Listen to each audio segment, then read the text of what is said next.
Hi everyone, welcome back to my channel. I got some requests to talk about my work at Brack Park, aka Horseshoe Park in San Jose. And so that's all I'm gonna start today with that. And here's some pictures to show you some of the work.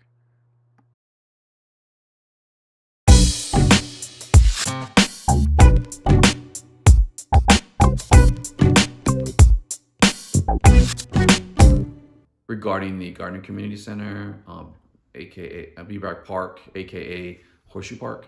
Um, I remember I was going to talk about it. I did the handball court in 1988, and I believe I was around 16 years old, and I was told to do a mural for them, and I did a design just saying Brack Park, and I had like a park scene with some mushrooms and blue skies, some birds, just very simple.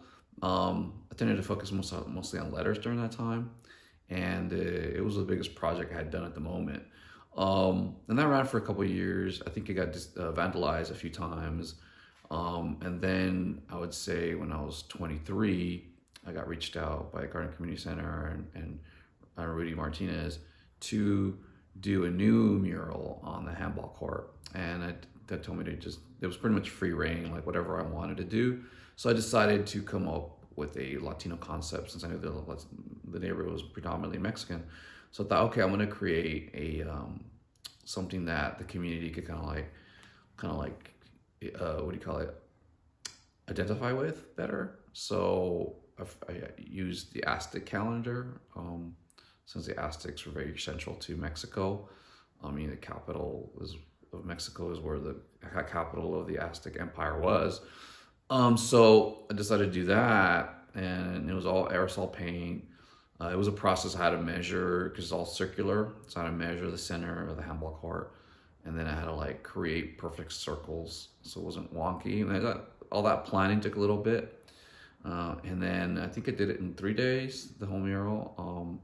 And it was all aerosol. It was all cans from the Garden Community Center, from Rudy Martinez, donations. It's like it was Krylon, Rust-Oleum, um, mostly enamel paints. And so that was a really cool project because it was like my last big mural I have done in San Jose and in the Bay Area in general before I moved to LA. And that was 1995. So I moved to the LA after I finished that project because I was going to start art school. So I will show you guys pictures on that on both the Bbrack mural and on the same wall. It'll be the Aztec calendar and it's on a handball court. And I thought that, but anyways, so I thought that'd be kind of cool, and I wanted to talk about that a little bit. Yeah, so the Aztec calendar mural on the handball court has become like a landmark. I had no idea when I moved away. I had a few murals running for a while, but that was the one that lasted the longest. I heard some history on it. I guess years later, in the early 2000s, it had faded because of all the enamel paint and spray paint isn't, it doesn't like long term. It doesn't fade. It does fade over the year, especially bright colors.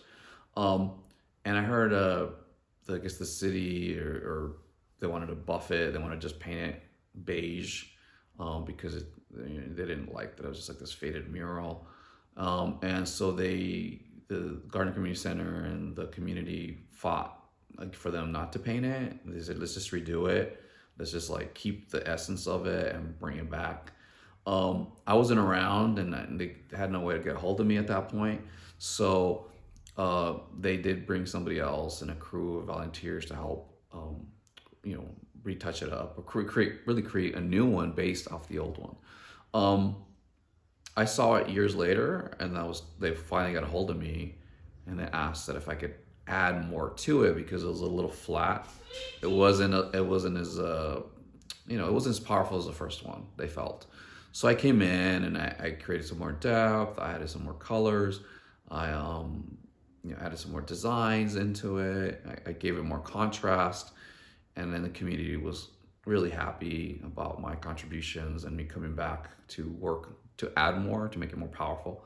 And it was kind of cool because it kept. I also had on the side of the mural, I had a statement that I wrote and I came up with it and I wrote it on there myself, and they actually kept what I wrote and they just copied it, you know, and I thought that was pretty impressive. And then they put my name, my initials, Antonio T. Nava. So I thought that was kind of cool. I was pretty excited to see that they kept that. So anyways, and then so then the community was happy that I came back and contributed my part to make it, you know, solid. Like I was still part of the new mural that was based off the old one that I had done in 1995, and so I thought that was pretty cool. So now I know that there's like a lot of murals in San Jose now. And so there's a mural trail now that people will do. They'll go ride a bike from mural to mural, you know, checking out the different parts of downtown throughout north side to the west side to downtown. I thought that was pretty cool that they're doing that, and my mural is part of that trail. I thought I was impressed by that when I heard that, and then I've heard that my mural's been in magazines, my mural's been in articles, my mural's been in photo shoots for either models or car shows, and people had festivals in front of my mural, and I'm like, I had no idea that it would have been like such a welcome so well, and that it would last like decades.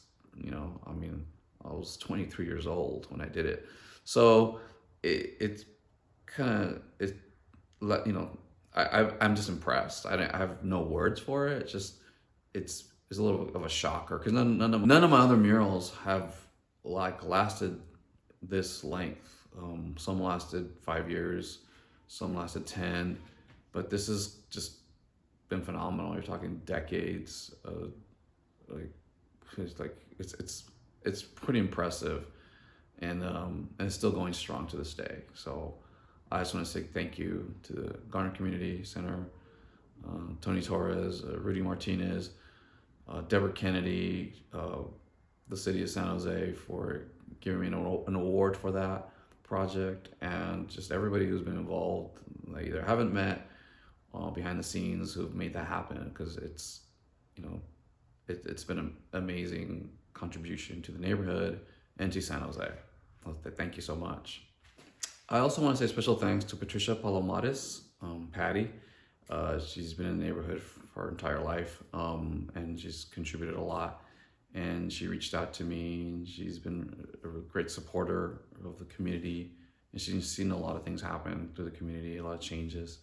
And I just want to say thank you to her and her family, who were very supportive and organized the painting days that she got volunteers together, and was very helpful to me and the community, and continues to be a big part of the community. So thank you so much. Appreciate you.